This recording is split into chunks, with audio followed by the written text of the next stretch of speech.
They gave me medals for killing children. Silver stars pinned to armor that cost more than entire settlements would see in a lifetime. The Enclave called it genetic purity, but I know what it really was, and why I finally turned my rifle on my own commander when he ordered me to burn down a safe house full of refugees. If you're hearing this recording, then you need to know the truth about America's last pure humans, and why we were the real disease all along. If you're hearing this, then you've found what's left of me. Maybe you're scavenging through the ruins of Raven Rock, or maybe you stumbled across my body in some irradiated hellhole where I finally stopped running. Doesn't matter. What matters is that you listen, really listen, because everything they tell you about purity, about rebuilding America, about being the chosen ones, it's all soaked in blood that'll never wash clean. My name was Sergeant Marcus, Hayes, Sigma Squad, Enclave Armed Forces. Was. That man died somewhere between the first child I shot and the moment I realized we weren't saving anyone. We were the disease we claimed to cure. You want to know what it's like being pure? Being told from birth that your blood is clean, untouched by radiation, while everyone else is a walking contamination. They start when you're young, 5, maybe 6 years old. You're sitting in a sterile white classroom beneath tons of reinforced concrete and steel, watching holotapes of the old world. Cherry trees in Washington, baseball games, families having picnics without checking rad counters, beautiful lies about what America used to be. Then they show you what's outside. Ghouls with their skin falling off in sheets, super mutants crushing, skulls with sledgehammers, raiders wearing human bones as jewelry. This is what radiation did, the instructor says, his voice calm as death. This is what happens when inferior genetics spread unchecked. But you, children, you are pure. You are the real Americans. Everyone else is an evolutionary dead end that needs to be pruned. I was 7 when I first put on training power armor. Not the real thing, a stripped down version for kids. But it still weighed enough to make your bones ache. They taught us to move in it, fight in it, think in it. This armor is America, they'd say. When you wear it, you carry the weight of rebuilding civilization. The servos would whine when you moved wrong. The rebreather would fog up when you cried. But you learned not to cry. Pure Americans don't cry over necessary sacrifices. By 10, we were learning to categorize mutations. Grade 1, minimal deviation, possible sterilization, and re-education. Grade 2, visible contamination, termination recommended. Grade 3, aggressive mutation, immediate termination required. They'd show us pictures, make us memorize the signs, a 6th finger, patches of rough skin, eyes that caught light wrong in the dark. Even the smallest impurity, they'd tell us, is a cancer that spreads. You know what they never told us? That the pure humans hiding in our bunkers were dying out. Generations of inbreeding, recycled air, and processed food were killing us slowly. Birth rates dropping, cancer rates climbing. But mentioning that was treason. So we kept our helmets on and pretended we couldn't smell the rot underneath. I got my first real deployment at 18. Full T-51B power armor, plasma rifle, and orders to pacify a settlement suspected of harboring genetic deviants. That's what we called people, not survivors, not Americans, deviants. Made it easier when you pulled the trigger. The settlement was nothing special, maybe 40 people living in old subway cars they'd dragged together. They had a Brahmin pen, some crops growing in irradiated soil, kids playing with toys made from scrap metal. When our vertibird descended, black as judgment with rotors that shook the earth, those kids just stopped. Stood there staring up at us like we were gods descending from heaven. We were gods in a way, gods of death wrapped in steel and ceramic, powered by fusion cores that hummed like angry wasps. Captain Morrison's voice crackled through the helmet comm. Genetic scan shows multiple contamination signatures. Initiate Protocol 7. Protocol 7 meant no survivors. The adults tried to run. Some grabbed weapons, pipe rifles, rusty, pistols. A few laser weapons probably scavenged from dead Brotherhood patrols. Didn't matter. Plasma bolts turn flesh into green vapor, whether you're holding a gun or a garden hoe. The smell gets through the filters somehow, sweet and metallic, like copper pennies dissolved in sugar water. But it was the children that started the crack in my programming. This little girl couldn't have been older than my sister back at Control Station Enclave. She had 6 fingers on her left hand. Grade 2, contamination. She was hugging this teddy bear made from old fatigues, and she looked at me, right at me through 2 tons of powered armor, and asked, "Are you here to help?" My targeting system highlighted her in red. Threat level, minimal. Contamination, level, terminal. Order, terminate. I stood there for 3 seconds. 3 seconds that felt like 3 years. Morrison barked in my ear. "Hayes! Execute directive." You're trained for this moment. Years of conditioning kick in. Your finger moves without conscious thought. The plasma bolt takes less than a second to cover the distance. The teddy bear fell in a different direction than what was left. "Good kill, Hayes," Morrison said. "Mark sector clear. Move to grid 7. Good kill. Like I'd just tagged a radstag for dinner. We cleaned out that settlement in 14 minutes. Efficient, professional, pure. The after-action report listed 43 genetic deviants eliminated, 0 Enclave casualties, mission success. They gave us commendations. I still have mine somewhere. A silver star with an eagle clutching lightning bolts for exceptional service in genetic pacification operations. That night, back at base, I couldn't get the armor off fast enough. Told myself it was just the recycled air making me sick. But when I finally peeled out of that metal coffin, I caught my reflection in the polished steel. Same face I'd always had. Same pure features. But behind my eyes, something had shifted. A fault line that would only grow wider with each mission. The bunker's psychiatrist, Dr. Chen, yes, we had shrinks. Even the Enclave knew sending teenagers to commit genocide might cause some psychological complications. Told me it was natural to experience adjustment resistance during early operations. Your empathy circuits are still calibrated for pre-war civilization, she explained, like I was a machine that needed tuning. These feelings will pass as you understand the necessity of our work.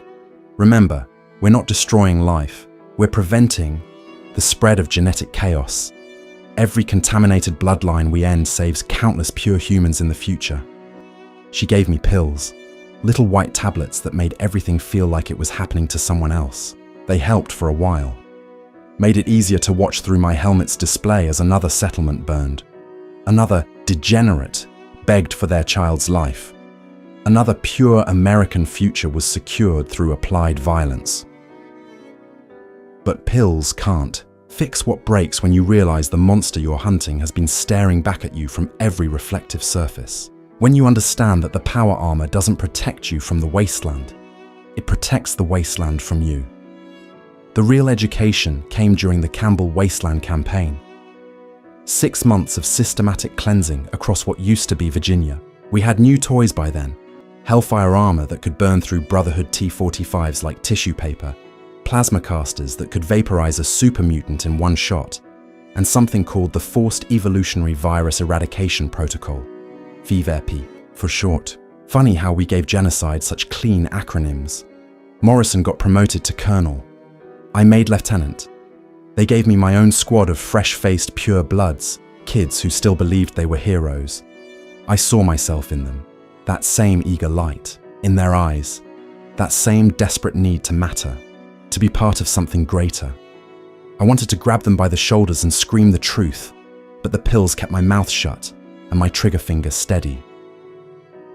You learn things when you wear the armor long enough, like how a ghoul's rat-eaten vocal cords make them scream different than smoothskins, higher pitched, almost whistling, or how super mutants always reach for their dead brothers before they think about their own wounds, or how every single contaminated settlement we hit had the same things we did, Photos of loved ones, hidden food supplies, children's toys, carved from Brahmin bone.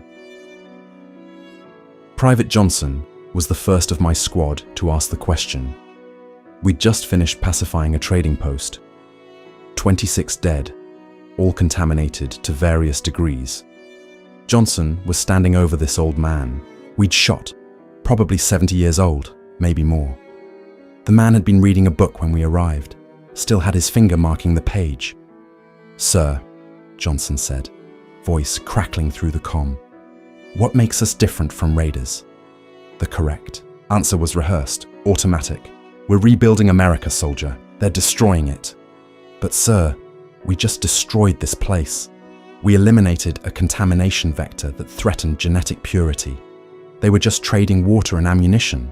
I should have reported him for ideological deviation.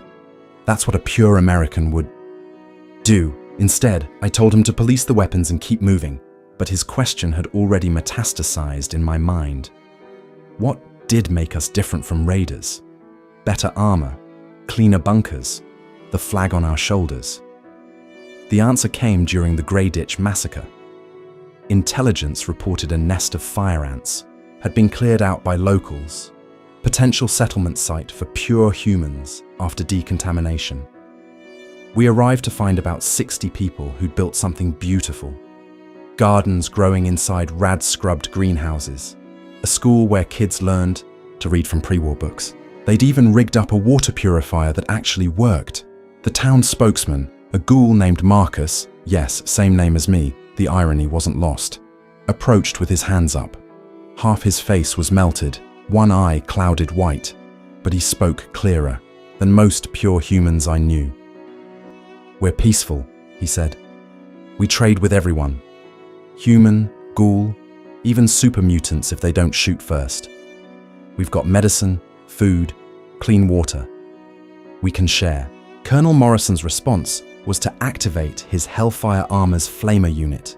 Marcus burned for 47 seconds. I counted. You count things like that when you're trying not to think about what you're seeing. But here's what broke protocol. The town didn't run.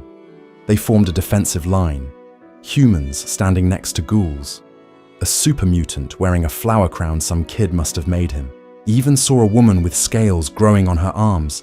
Grade 3 contamination, kill on sight, holding a laser rifle she clearly knew how to use. "Protect the children," someone shouted. Not protect the pure or protect the humans. The children. All of them. The fight lasted 6 minutes. Their laser rifles and plasma defenders couldn't penetrate our armor, but they kept firing anyway. A ghoul in a sundress threw herself over a group of kids, like her rotting flesh could stop military-grade energy weapons. The super mutant with the flower crown charged us with a sledgehammer, screaming about protecting his little friends.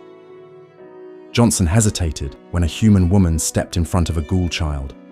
Cost him 2 seconds. Morrison noticed. "Johnson, execute directive or face court-martial." Johnson raised his plasma rifle, lowered it, raised it again. "Sir, they're not fighting anymore, they're just trying to escape." "They're contaminated, Private. Every last one. The children, especially the children. They spread the infection faster." That's when Johnson did something I'll never forget. He turned his plasma rifle toward Morrison. For one beautiful, terrible second, I thought he might actually pull the trigger. Then Morrison's pistol barked twice. Johnson's helmet visor spiderwebbed. He dropped like someone cut his strings. "Genetic traitor," Morrison announced over the squad comm. "Resume pacification." We did. We always did. But as I watched my squad gun down fleeing children, something Dr. Chen said echoed in my helmet. Every contaminated bloodline we end saves countless pure humans in the future. Except I'd started doing the math. In 5 years of operations, I'd killed maybe 3,000 contaminants. In that same time, 47 pure humans in my unit had died. From cancer, from suicide, from training accidents that looked suspicious, from executing each other for ideological deviation. We weren't saving anyone, we were just very good at killing. The pills stopped working after Greyditch, started seeing faces in the dark. That little girl with 6 fingers. Marcus the Ghoul, still trying to speak as he burned. Johnson, visor cracked, blood pooling in his helmet. Dr. Chen upped my dosage, then upped it again, started giving me injections of something that made my teeth ache and my vision blur at the edges. "You're experiencing cognitive dissonance," she explained during a mandatory session. "Your pre-war moral framework is conflicting with necessary post-war survival strategies. We need to realign your perspective." "What if our perspective is wrong?" I asked. She stopped writing, looked at me over those wireframe glasses that somehow survived the nuclear holocaust. "Wrong. Sergeant Hayes, we are the United States government. We are the continuation of democracy, of civilization, of human purity. How can we be wrong?" Johnson asked what made us different from raiders. "And you saw what happened to Johnson. Is that a threat, Doctor?" "It's a diagnosis. Johnson suffered from terminal empathy. He prioritized individual suffering over species survival. Don't make his mistake." But I'd already made it. Every time I closed my eyes, I saw them forming. That defensive line, contaminated and pure, human and mutant, standing together against us, against America. And for 6 minutes, they'd been more united than the Enclave ever was. The breaking point came 3 weeks later. Operation Purity, Morrison's baby, his ticket to general. We'd gotten intelligence about something called the Railroad. Group of idealists smuggling synths out of the Commonwealth, helping them disappear into the wasteland. Morrison figured, if we hit them hard enough, we could track their routes back to the Institute itself. Except the cell we found wasn't just synths. It was everyone. Humans, ghouls, super mutants, synths, even a couple of those talking deathclaws from up north. Yes, they exist. And yes, they're just as terrifying as you'd think. They were running an underground railroad for anyone fleeing violence. Raiders, Enclave, Brotherhood. Didn't matter who was hunting you. They'd help you disappear. Morrison wanted to use them. Pretend to be refugees, infiltrate their network, map their safe houses, then burn it all down from the inside. Classic Enclave strategy, but it meant taking off our armor, walking among them, pretending to be contaminated. "Genetic scans will give us away," I pointed out. "Not if we're careful. Avoid their doctors. Keep our distance. 3 days maximum, then we call in the strike." 3 days. 3 days of living outside the armor, outside the bunker, outside the lie. The safe house was an old Robco factory, machines long dead, but walls still solid. They'd strung up lights powered by fusion batteries, created little rooms with hanging blankets, painted murals on the rusted walls, images of people holding hands, all different, all together. It looked like hope. It looked like everything we were trained to destroy. The woman running it was called Mother Sarah. Never got another name. She was pure human by our standards. Not a trace of radiation damage, could have walked into Control Station Enclave and passed every genetic scan. But she wore a ghoul's hand as a necklace. Her wife's, she told me later. Kept it after ferals tore her apart. "So she can still hold my hand," she said, like it was the most natural thing in the world. Morrison played his part perfectly. Fed them a story about Brotherhood persecution, needing to head west, grateful for any help. They didn't scan us, didn't test us, just handed us bowls of radstag stew and pointed to empty bedrolls. "Rest," Mother Sarah said. "You're safe here, safe, surrounded by every classification of genetic deviant we were trained to eliminate." And she called it safe. I couldn't sleep that first night. Kept waiting for someone to attack, for the contamination to spread, for the violence we were taught was inevitable when pure and impure mixed. Instead, I watched a super mutant named Grognak teach human children to read. Watched a ghoul doctor treat a raider's infected wound without asking how he got it. Watched a synth and a human play chess while arguing about pre-war baseball statistics. TKHMC, second day, a kid approached me.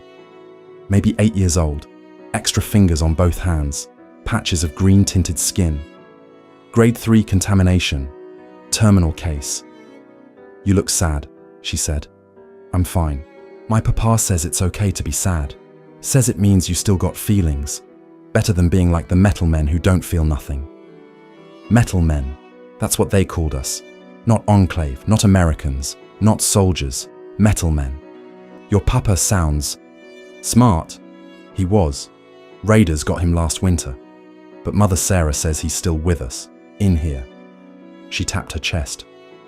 Do you got anyone in there? Johnson's cracked visor flashed in my mind. Yeah, I do, she smiled, and I realized it was the first genuine smile I'd seen in years. No agenda, no fear, no calculation. Just a contaminated child being kind to a stranger. That night, Morrison pulled me aside. Tomorrow at 600, I've mapped their communication network. When I give the signal, we eliminate Mother Sarah and transmit our coordinates. Vertibirds will handle the rest. There's over 200 people here. Half are children, contaminated children, future threats. They're not threats, they're just people. Morrison's hand moved to his sidearm. Johnson talked like that. Maybe Johnson was right. Careful, Hayes. That sounds like treason. Then what do you call what we're about to do? These people helped us, fed us, protected us. They're genetic deviants harboring enemies of the state. They're survivors trying to build something better. There is no better without genetic purity. You know this, but I didn't know it anymore. All I knew was that tomorrow, Morrison would signal our position and everyone here would burn. Grognak, with his reading lessons, the chess players, the little girl with extra fingers, Mother Sarah still holding her wife's hand. At a 500, I made my choice. I found Mother Sarah in the medical bay, preparing supplies for the new arrivals. Told her everything, who we were, why we were here, what was coming. Watched her face cycle through disbelief, horror, and finally, a terrible understanding. How long do we have? Less than an hour if we're lucky. She didn't waste time on anger or accusations, just hit an alarm that sent everyone into practiced motion. They'd done this before, of course they had. When the whole world wants you dead, you learn to run fast. Morrison figured it out when the safe house started emptying. Found me helping, carry kids to the escape tunnels. He had his plasma pistol drawn, helmet on, fully armored while I stood there in scavenged wasteland rags. Genetic traitor, he said, like he was diagnosing a disease. These people aren't the enemy, Morrison. They're contaminated. So what? So fucking what? They laugh, they cry, they love each other. What makes our genes worth more than that? Our genes are pure. Our genes are dying. Cancer rates through the roof. Fertility dropping. Suicide epidemic. We're not pure, Morrison. We're inbred bunker rats too scared to admit we lost the same war everyone else did. He shot me. Plasma bolt caught me center mass, threw me back into a pile of medical supplies. The pain was extraordinary, like being unmade at the molecular level. But through the agony, I heard something beautiful. Morrison's scream as Grognak's sledgehammer connected with his helmet. The super mutant I'd watched teach children to read just saved my life by killing my commanding officer. Mother Sarah worked on me for 6 hours. Said later she'd never seen someone survive a direct plasma hit to the torso. But I had good genes, right? Pure American genes that kept me breathing, while my organs tried to reorganize themselves. The irony would have made me laugh if laughing didn't feel like swallowing molten glass. The vertibirds came anyway. Someone at command must have gotten suspicious when Morrison missed check-in. But the safe house was empty by then. Everyone scattered, through tunnels that ran for miles under the wasteland. They found Morrison's body and me, half dead, being tended by a ghoul doctor who didn't run when the metal men came.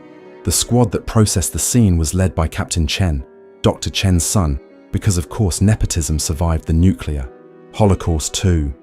He looked at Morrison's caved-in helmet, at me lying there with my guts held in by stim packs and prayer, at the ghoul doctor who kept working even with plasma rifles pointed at his head.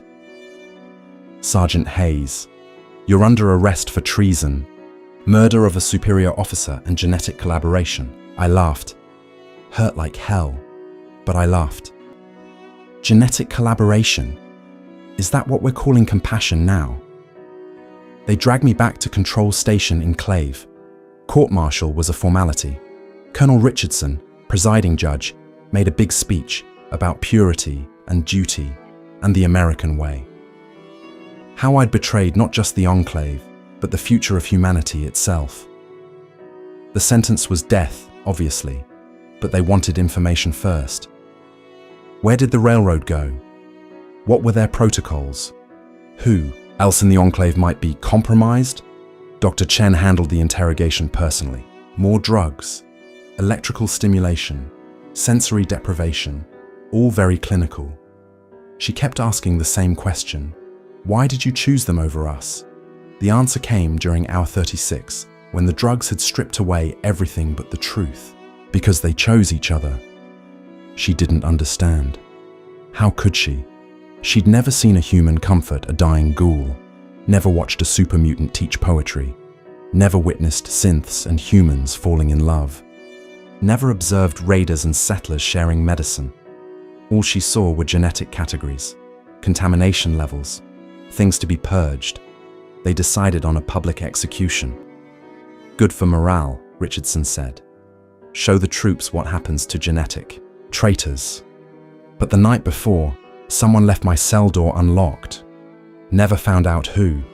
Could have been a railroad sympathizer. Could have been someone else asking Morrison's question. Could have been Dr. Chen herself, finally understanding that executing me wouldn't stop the questions. I ran, powered through plasma burns that hadn't fully healed, stumbled into the wasteland wearing a stolen maintenance uniform and boots that didn't fit. The Enclave hunted me, obviously. Can't have a genetic traitor spreading truth about their pure American paradise. But the wasteland's big, and contaminated people are surprisingly good at hiding pure ones who've learned to see past genetics. From dying now, the plasma wound never healed right, and radiation's finally catching up to these pure genes. Funny how that works. Spent so long afraid of contamination, turns out the real poison was in my head all along. The railroad people, they offered me treatment. Even found a working autodoc that might buy me a few more years. But I'm tired of running, tired of fighting, tired of carrying what I've done. So I'm leaving this recording in places the Enclave might search. Let them hear it. Let those fresh-faced pure bloods in their sterile bunkers know what they're really fighting for. Not America, not democracy, not the future, just fear dressed up in power armor, using genocide to avoid admitting we're all just survivors in the same dead world. If you're Enclave and you're hearing this, ask yourself, when did you last see a pure human born without medical intervention? When did you last meet someone who was happier inside the bunker than outside? When did you last pull a trigger and feel like a hero instead of an executioner? If you're anyone else, human, ghoul, super mutant, synth, whatever genes you carry, know this. The Enclave fears you, not because you're contaminated, but because you're proof that survival doesn't require purity. You love, you build, you hope, you endure. You're everything they claim only pure genes can produce, and your existence makes their entire worldview a lie. My name was Marcus Hayes. I wore the armor. I pulled the trigger. I was pure, and I was a monster. The contamination didn't make me human. Choosing to remove the helmet did. Don't let them tell you different.